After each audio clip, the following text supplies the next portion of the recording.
أعوذ بالله من الشيطان الرجيم. بسم الله الرحمن الرحيم. إن الذين كفروا لن تغني عنهم أموالهم ولا أولادهم من الله شيئا وأولئك هم وقود النار.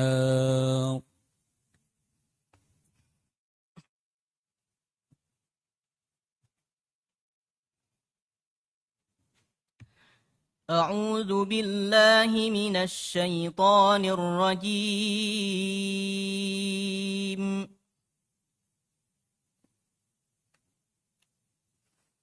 بسم الله الرحمن الرحيم.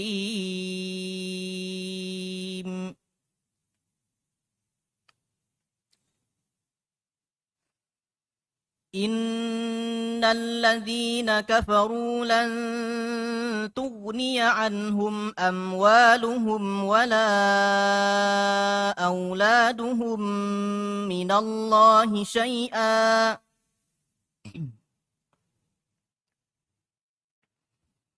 وأولئك هم وقود النار.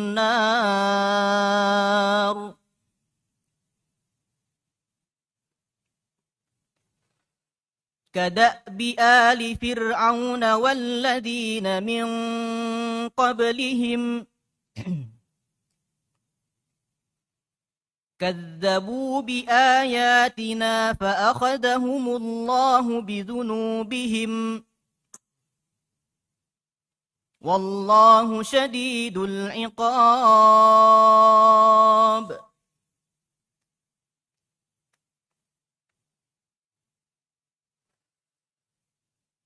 قل للذين كفروا ستغلبون وتحشرون إلى جهنم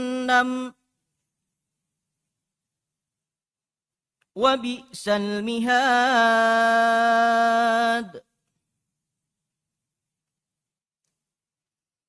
قد كان لكم آية في فئتين التقتا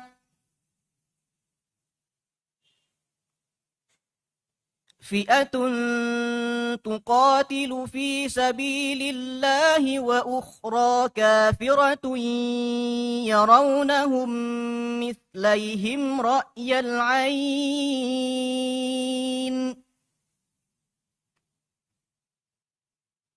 والله يؤيد بنصره من يشاء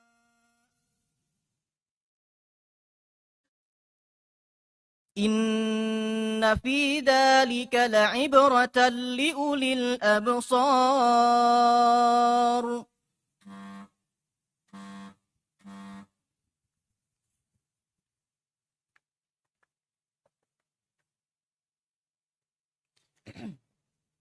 قل إني نهيت أن أعبد الذين تدعون من دون الله لما جاءني البينات من ربي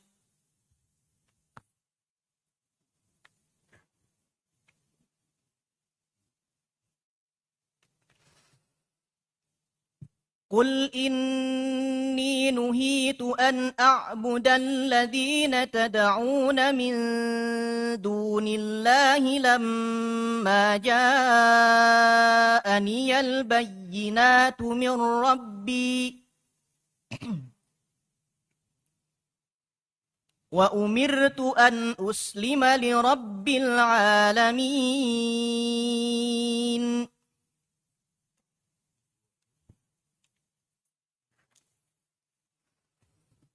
هو الذي خلقكم من تراب ثم من نطفة ثم من علقة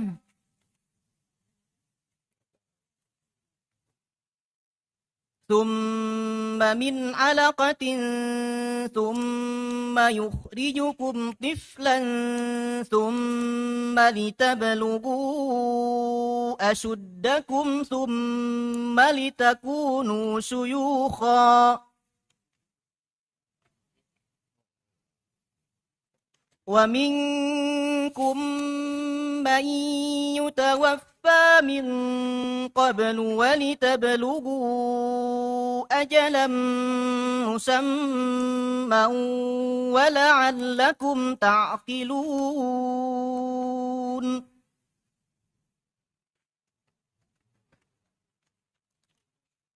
هو الذي يحيي ويميت فإذا قضى أمرا فإنما يقول له كن فيكون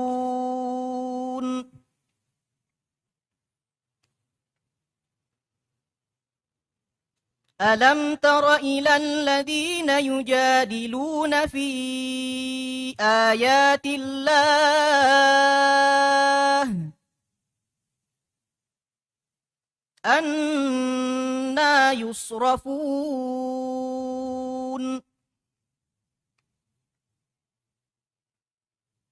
الذين كذبوا بالكتاب وبما أرسلنا به رسلنا فسوف يعلمون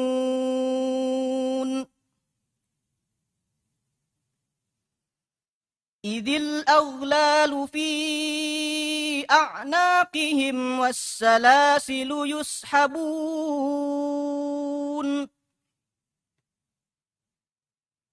في الحميم ثم في النار يسجرون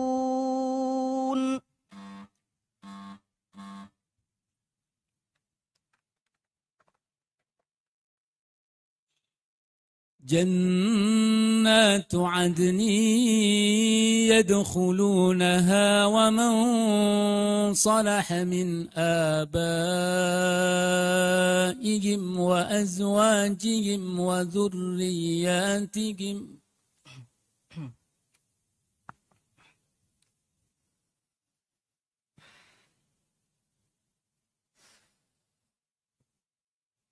جنات عدن يدخلونها ومن صلح من آبائهم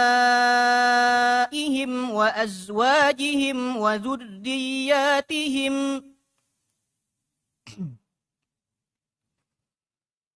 يدخلونها ومن صلح من آبائهم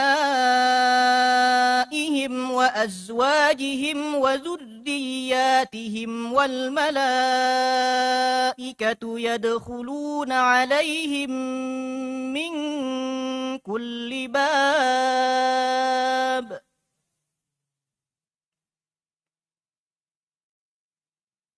سلام عليكم بما صبرتم فنعم عقبى الدار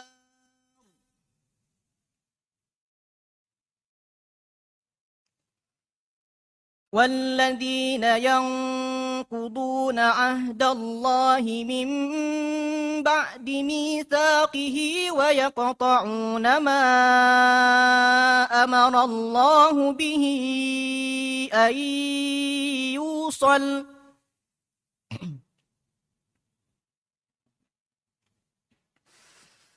ويقطعون ما أمر الله به أن يوصل ويفسدون في الأرض أولئك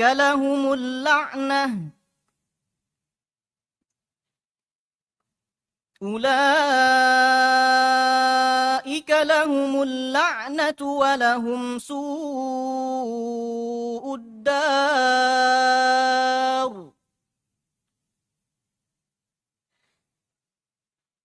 الله يبسط الرزق لمن يشاء ويقدر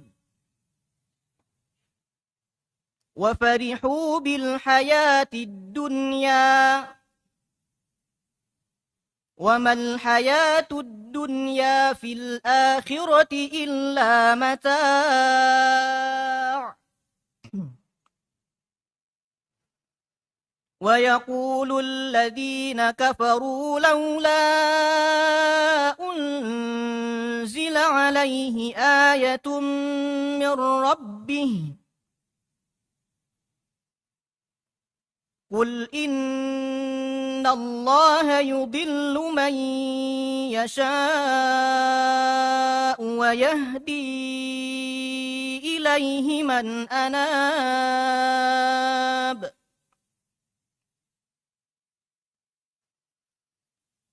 الذين آمنوا وتطمئن قلوبهم بذكر الله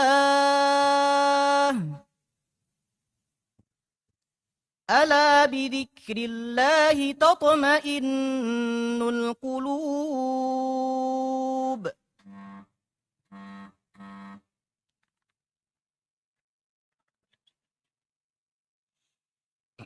ثم قفينا على آثارهم برسلنا وقفينا بعيسى ابن مريم وآتيناه الإنجيل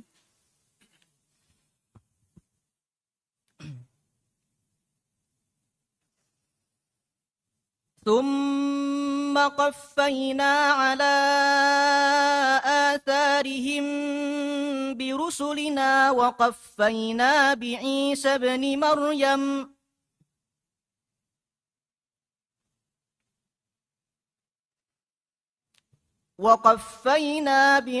ابن مريم وآتيناه الإنجيل وجعلنا في قلوب الذين اتبعوه رأفة ورحمة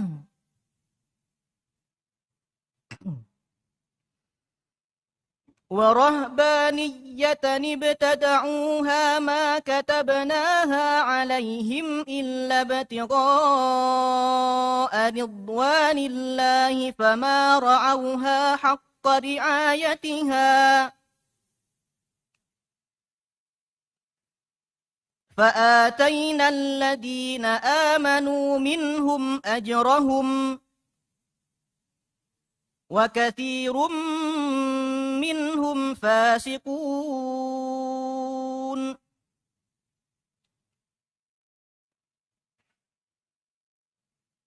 يا أيها الذين آمنوا اتقوا الله وآمنوا برسوله يؤتكم كفلين من رحمته ويجعل لكم نورا تمشون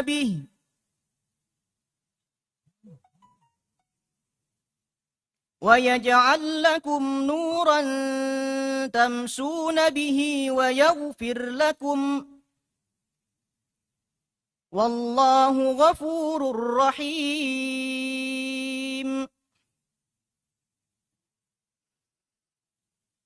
لئلا يعلم أهل الكتاب ألا يقدرون على شيء من فضل الله وأن الفضل بيد الله يؤتيه من يشاء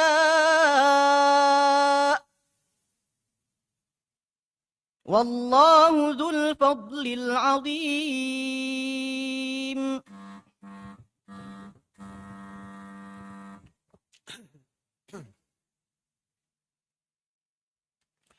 Baca surat Yusuf ayat 61 dan 62.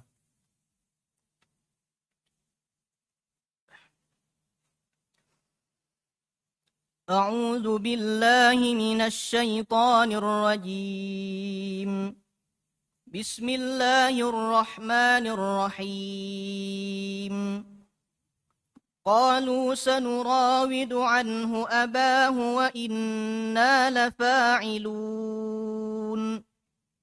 وقال لفتيانه اجعلوا بضاعتهم في رحالهم لعلهم يعرفونها لعلهم يعرفونها إذا انقلبوا إلى أهلهم لعلهم يرجعون. Baik, apa makna nurawidu? Nurawidu adalah fi'il mudhari dari kata rawada. Sedangkan fa'ilnya adalah dhamir nahnu, artinya kami akan merayu. Lafa'ilun. Lafa'ilun, lamnya adalah lamut taukid untuk memperkuat, dan fa'ilun adalah isim fa'il dari kata fa'ala, artinya pasti orang-orang yang akan mengerjakan. Fityan. Fityan adalah jamak dari kata fata, arti asalnya adalah pemuda, namun yang dimaksud dalam ayat ini adalah pegawai yang membantu Nabi Yusuf alaihissalam. Rihal. Rihal adalah jamak dari kata rahlun yang artinya adalah karung. Karung-karung. Ya, ingqalabu. Yang qalabu adalah fi'il madhi dengan dhamir hum, artinya mereka telah kembali. Jelaskan munasabahnya dengan ayat sebelumnya. Bismillahirrahmanirrahim. Munasabah atau keterkaitan ayat ini dengan ayat sebelumnya adalah sama-sama bercerita tentang kisah Nabi Yusuf, di mana pada ayat 60 bercerita bahwa Nabi Yusuf menyatakan sebuah ultimatum, dia tidak akan memberikan bahan makanan lagi apabila mereka tidak membawa Bunyamin bersama saudara Yusuf. Kemudian pada ayat 61 ini menyatakan jawaban daripada saudara-saudara Nabi Yusuf yang mereka itu akan berusaha semaksimal mungkin memenuhi permintaan Aziz Mesir, yaitu Nabi Yusuf. Tafsirkan. Bismillahirrahmanirrahim. Alhamdulillahirabbil alamin. Allahumma shalli wa sallim ala sayyidina Muhammadin wa ala alihi wa ashabihi ajma'in, amma ba'd. Allah Subhanahu wa taala berfirman, qalu, mereka berkata. Mereka yang dimaksud dalam ayat ini adalah saudara-saudara Nabi Yusuf yang ketika itu berjumlah 10 orang. Dikarenakan Bunyamin bertinggal di negeri Kanaan bersama Nabi Yakub sebagai penghibur. Sanurawidu anhu abahu. Kami akan merayu. Anhu, tentang Bunyamin. Abahu, kepada ayahnya, yaitu Nabi Yakub.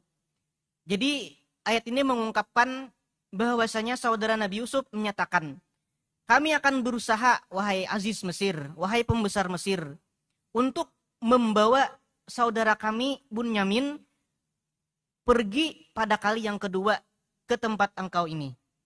Wa inna lafa'ilun, dan sesungguhnya kami akan memperbuatnya. Dalam kata ini terdapat dua muakkid, dua taukid atau dua penguat, yaitu inna dan lamut taukid, yang menyatakan bahwa mereka akan berusaha dengan segala macam cara agar mereka bisa membawa Bunyamin. Hal ini dikarenakan karena mereka menyadari bahwasanya kekeringan yang berkepanjangan dan bahan makanan yang mereka beli pun terbatas. Diriwayatkan dalam tafsir Al-Wasit bahwasanya Nabi Yusuf menjual kepada setiap orang itu 1 karung. Jadi setiap kepala akan mendapatkan 1 karung. Jadi sehingga mereka pulang itu membawa dengan 10 karung. Dalam sebuah riwayat yang lain disebutkan 11 karena mereka meminta tambahan atas nama Bunyamin. Nah, sehingga Yusuf pun tertarik, ini siapa yang kamu ajak ini? Kenapa dia tidak ada bersama kalian? Lalu berjalanlah cerita sebagaimana yang terjadi. Kemudian waqala li fityanihi ja'alu bidha'atahum fi rihalihim. Kemudian Nabi Yusuf berkata kepada pegawai-pegawainya, orang-orang yang membantu dalam jual beli bahan makanan di negeri Mesir. Ij'alu bidha'atahum fi rihalihim. Jadikanlah wahai kalian, wahai pegawai-pegawaiku, bidha'atahum. Bidha'ah adalah barang-barang yang biasanya digunakan sebagai penukar. Bisa dikatakan bidha'ah di sini adalah uang. Uang yang digunakan oleh saudara Yusuf untuk membeli bahan makanan. Fi rihalihim, ke dalam karung-karung mereka. Artinya Nabi Yusuf meminta agar kembalikan saja barang yang mereka tukar tadi ke dalam karung mereka. Dengan tujuan apa? La'allahum ya'rifunaha, agar mereka nanti akan mengetahui. Ya, idzan qalabu, apabila mereka telah sampai ila ahlihim, kepada keluarga mereka. Ya, cukup. saudara-saudara Nabi Yusuf akan membujuk ayahnya dan mereka menduga, mengira bahwa ayahnya pasti mengizinkan permohonan mereka. Ya. Dalam Al-Quran terdapat larangan untuk melakukan dugaan-dugaan. Ya. Dugaan itu bisa jadi benar, tapi seringkali salah. Mengapa demikian? Iya, karena yang namanya dugaan adalah sesuatu yang keluar dari hati manusia tanpa adanya bukti terlebih dahulu, sehingga seringkali melenceng dari kenyataan. Allah berfirman, ya ayyuhalladzina amanu ijtanibu katsiran minadh-dhann. Jauhilah banyak berprasangka. Inna ba'dadh-dhanni ismun wala tajassasu. Sesungguhnya sebagian sangkaan itu bisa menimbulkan dosa, dan janganlah kamu berusaha mencari-cari kesalahan orang lain. Kenapa sebagian dugaan itu ismun bisa menimbulkan dosa? Ya.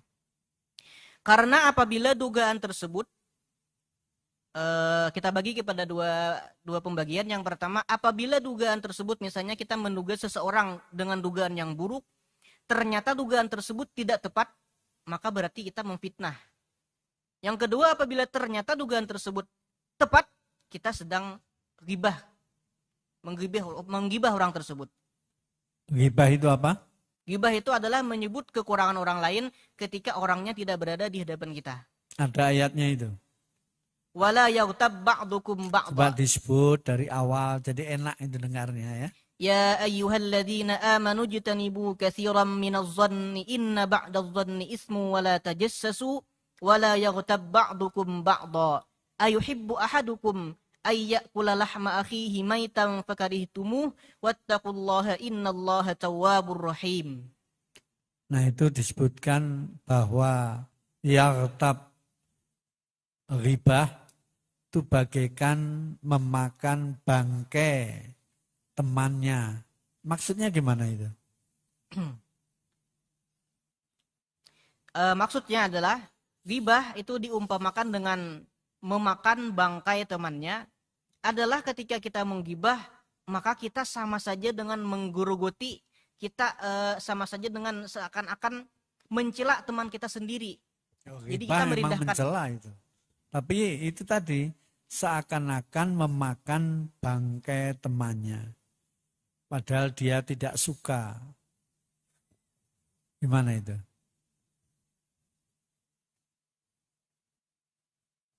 Iya, itu perumpamaan dari kita menceritakan keburukan teman kita misalnya, dan teman kita ini, dan kita tahu bahwa teman kita ini apabila kita ceritakan hal tersebut dia tidak suka. Tapi tadi memakan bangkai temannya itu gimana itu maksudnya? Banyak yang nggak paham itu.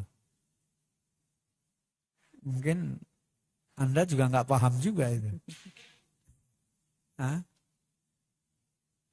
Menceritakan kejelekan berarti mengungkap-ungkap aib orang lain. Ya. Orang yang diungkap aibnya pasti tidak suka. Ya. Jangan kita mengungkapkan. Ya. Padahal mengungkap aib itu tercela. Sehingga di sini ketika mengungkap aib, membuka, itu bagaikan makan bangkai. Ada nggak ya senang makan bangkai? Nggak senang. Ya. Karih tumuhu ya. Kamu nggak senang. Senang makan bangkai, nggak senang. Ya. Karih tumuhu ya. Kamu nggak senang, tapi kamu lakukan. Nah, sehingga bagaikan kamu memakan bangkai yang bau, itu melakukan sesuatu yang pasti tidak disukai orang lain, terlebih adalah orang yang bersangkutan. Itu ya. Baik, pelajaran apa yang diambil dari ayat ini? Bismillahirrahmanirrahim. Ayat ini bercerita tentang yang pertama, bahwasanya saudara Nabi Yusuf akan berusaha membujuk Nabi Yakub agar mau mengirimkan Bunyamin untuk pergi ke negeri Mesir menemui Yusuf. Yang kedua, ayat ini juga bercerita tentang Yusuf yang mengembalikan pembayaran yang diserahkan oleh saudaranya ke dalam karung-karung mereka. Yang ketiga, dari kisah tersebut kita belajar bahwasanya kita dianjurkan untuk berbuat baik, terlebih lagi apabila perbuatan baik tersebut tidak diketahui oleh orang lain. Kemudian, ya 3, wallahu a'lam. Barakallahu fiik. Shadaqallahul azim.